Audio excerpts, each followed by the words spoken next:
Hi friends, welcome to Zeenath's World.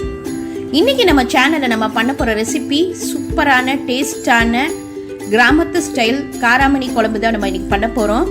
இது எப்படி ஈஸியா சிம்பிளா டேஸ்டா பண்றதுன்னு பார்க்கலாம். இப்போ நம்ம காராமணி பயிர் ஒரு 250 கிராம் எடுத்து வச்சிருக்கேன். இதை நல்லா கழுவிட்டு குக்கர்ல ஒரு 6-7 விசில் வச்சு வேக விட்டு எடுத்து வச்சிடலாம். இங்க பாருங்க, குக்கர்ல வேக வச்சிட்டேன், நல்லா வெந்துருச்சு பாருங்க.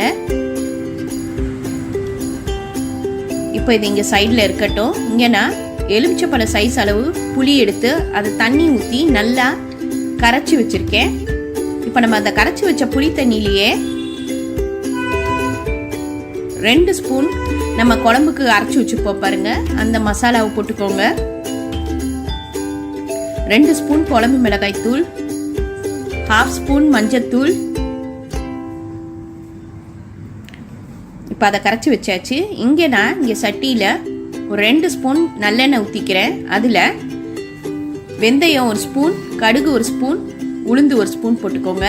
இது நல்லா ஃப்ரை ஆகட்டும். இப்போ இதில் பெரிய வெங்காயம் ஒன்று சின்ன சின்னதாக கட் பண்ணி இதில் போட்டுடலாம். அது கூடவே கருவேப்பிலை கொஞ்சம் போட்டுப்போம். இப்போ இதெல்லாம் சேர்ந்து வதங்கட்டும். உப்பு தேவையான அளவு போட்டுக்கோங்க. பச்சை மிளகா 3 கீரி போட்டுடலாம். அது கூடவே ஒரு 3 தக்காளியை கட் பண்ணி இதில் போட்டுடலாம். இப்போ இது எல்லாம் சேர்ந்து நல்லா வதங்கட்டும். கத்திரிக்காய் நான் ஒரு 1/4 கிலோ கட் பண்ணி வச்சிருக்கேன். இப்போ தக்காளி எல்லாம் நல்லா வெந்துருச்சு. இதில் 2 ஸ்பூன் மிளகாய் தூள் போட்டுக்கலாம். உங்களோட காரத்துக்கு தகுந்த மாதிரி நீங்க போட்டுக்கோங்க.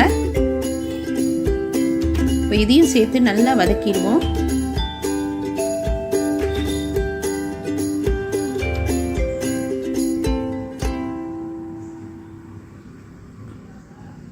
இப்போ நம்ம கட் பண்ணி வச்சிருக்கிற அந்த கத்திரிக்காவை இதில் போட்டுடலாம். தண்ணி ஊற்றாம இந்த எண்ணெயிலேயே கத்திரிக்காய் நல்லா வதக்கிடணும். கத்திரிக்காய் நல்லா வெந்தவனு தான் நம்ம புளி தண்ணியை ஊற்றணும்.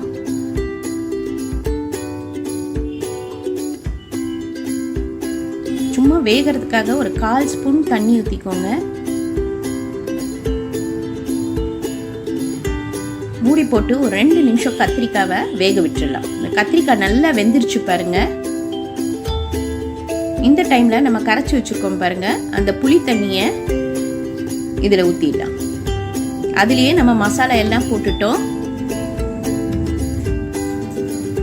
இப்போ இந்த புளி தண்ணியோட எல்லாம் சேர்ந்து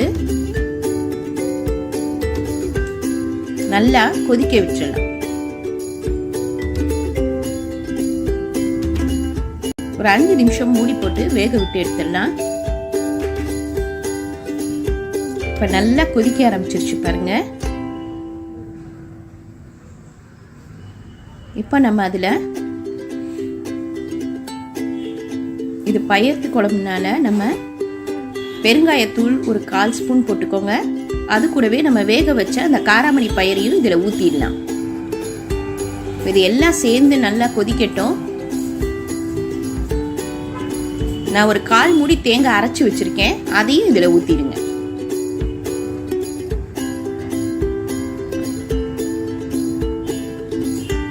இது எல்லாத்தையும் சேர்த்து நல்லா கலக்கி விட்டுருங்க.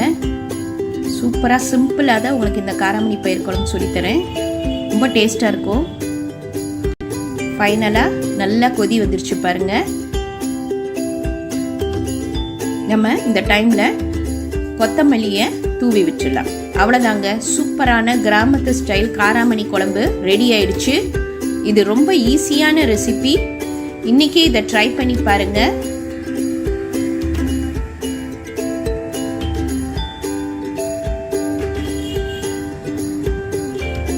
லைக் பண்ணுங்க, ஷேர் பண்ணுங்க, ப்ளீஸ் சப்ஸ்கிரைப் பண்ணுங்க, உங்க கமெண்ட் எனக்கு அனுப்புங்க. தேங்க்யூ.